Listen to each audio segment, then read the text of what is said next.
உலகை எழுப்பும் ஞாயிறு அங்கே குடியிருப்பான். அவன் ஆனை முகத்தனின் அடியவர் மனத்தில் ஒளியாய் வந்து கொலுவிருப்பான்.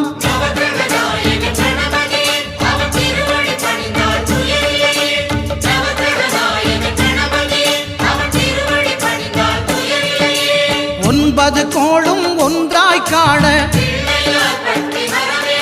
அங்கு கற்பகம் என்னும் கடவுளின் மெய்யில்